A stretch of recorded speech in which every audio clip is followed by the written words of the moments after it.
Crystal and Jesse lived in Atlanta, Georgia.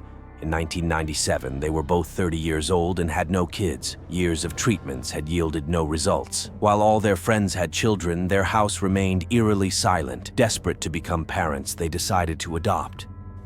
One day, while browsing an adoption agency's website, they were captivated by the picture of a 9-year-old girl from Russia with blue eyes and light chestnut hair. In that instant, Crystal and Jesse felt an undeniable connection. They knew this child was meant to be part of their family. Jesse, who had grown up in an orphanage and was adopted himself, understood the profound impact adoption could have on a child. They were determined to give this girl a happy and loving home. The couple began preparing the necessary documents. The agency's representative described the girl as kind and sociable, but suggested they consider adopting a 3-year-old boy instead. However, the girl's medical diagnosis gave them pause: oligophrenia, a mild form of mental deficiency. Doctors assured them that with proper treatment, her condition could improve. Undeterred, Crystal and Jesse pressed on. They decided to name her Caralee. They were confident that with love, care, and support from good doctors, psychologists, and teachers, Caralee could thrive. Additionally, they believed having another child at home would ease her adaptation process. Their journey took them first to Moscow, then on an 8-hour train ride to the orphanage. They spent $30,000 on paperwork and travel expenses.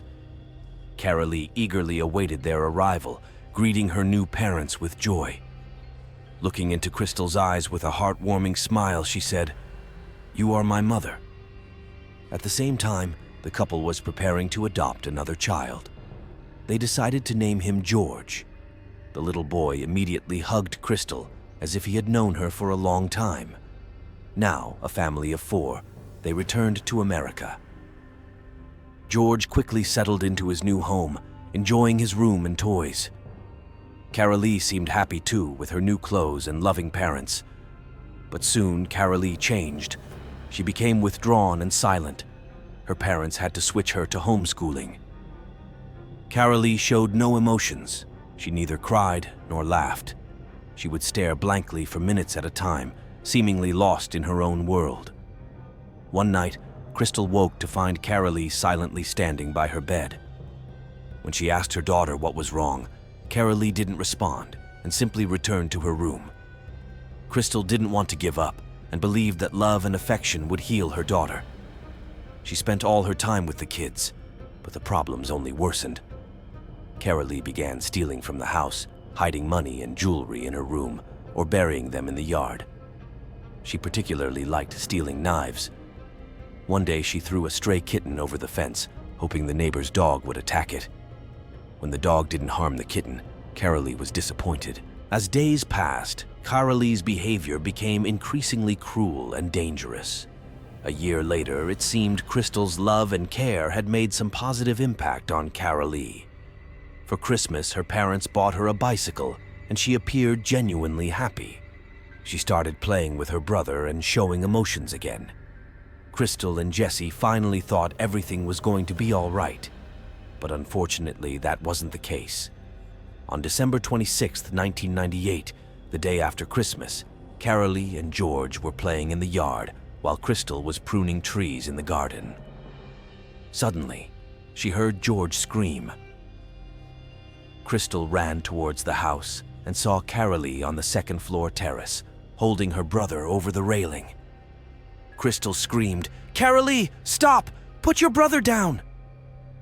Caralee, with a look of anger on her face, replied, "I'm going to kill him. He makes me mad." Crystal begged her, "Please don't." After a tense moment, Caralee put George back on the terrace. Crystal rushed up the stairs, grabbed her son, and knelt before her daughter, asking why she did it. Looking into Caralee's eyes, she waited for an answer. After a long silence, Caralee finally spoke. "I see things that aren't there. I see snakes and they keep growing. I hear voices that whisper in my ears, telling me to do things. They say they'll hurt me if I don't. They want me to kill George." Crystal called her husband, and they decided to see a psychiatrist. doctor prescribed medication and therapy sessions, but it had little effect. Caralee told her mother that she would kill her if she got another chance. Her words terrified Crystal. The parents decided to place Caralee in a psychiatric hospital. Crystal and Jesse contacted the adoption agency to get more information about Caralee. The documents revealed a detailed history of the girl's past. Caralee's biological mother lived a promiscuous life, drinking and meeting various men, leaving her daughter alone at home, hungry and thirsty for days. The child was always dirty and wore torn clothes. Caralee had stayed in a special section of the orphanage for children with mental retardation. All this had deeply affected her psychology. Crystal and Jesse believed the agency had hidden this vital information from them. The head of the American Adoption Agency, originally from Russia, Nila Kostina, denied any information was withheld. Nila claimed she was not at fault and that no information was intentionally concealed. However, it turned out that several other American families who had adopted children through the same agency had also had medical issues hidden from them, including mental deficiencies and brain tumors. 3 families sued but lost the case. After 4 months in the psychiatric hospital, Caralee was released. The psychiatrist stated that Caralee lacked the capacity to love others and that her psychological disorder was incurable, making her a danger to those around her. The doctor also noted that Caralee suffered from depression and might develop various mental illnesses in the future. The 10-year-old was prescribed heavy psychotropic medications. Crystal and Jesse were terrified that Caralee might harm her brother. They installed cameras in every room, even the bathroom. 4-year-old George sensed what was happening and was afraid of his sister. The parents constantly monitored the children, never allowing them to be alone together. Crystal had long, sleepless nights, fearing the girl she had adopted. One night, the silence was shattered by a terrifying noise. Someone was making choking sounds. Crystal and Jesse jumped out of bed and ran towards the noise. They were horrified by what they saw. Their dog, Aurora, was hanging from the staircase. Her collar had tightened around her neck. If Crystal and Jesse had been a few seconds later, the dog would have died. After this horrifying incident, Crystal and Jesse made a firm decision. They sent George to live with relatives in Texas and prepared to return Caralee to Russia. At that moment, journalist Roberts highlighted the story. He asked the couple, "Many parents will criticize your decision to return the child. What do you think about that?" Crystal replied, "If I weren't in this situation myself, I would criticize too." The journalist insisted on finding another American family for Caralee, but Crystal said no one in America or Russia wanted to adopt her. Caralee was heartbroken when she learned she would be separated from her parents. She didn't know where she was going or when she would see her family again. Crystal and Jesse, along with the now 12-year-old Caralee, flew back to Russia. Caralee was taken to psychiatric hospital number 6. Journalist Robert also visited the hospital. He asked the couple in front of the hospital, "Does Caralee understand that she is here for treatment and that she might never see you again?" The doctor suspected Crystal and Jesse were planning to abandon Caralee permanently. The doctor suspected that Crystal and Jesse planned to abandon the child permanently. So, Caralee had been adopted by another family.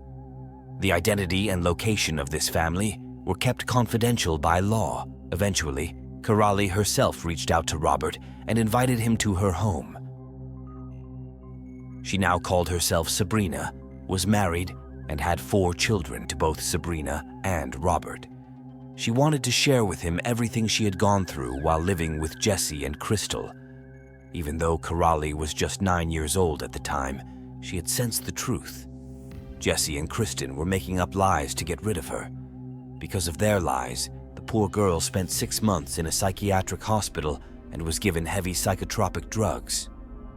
Crystal took Caralee to various clinics and forced her to repeat the fabricated story about the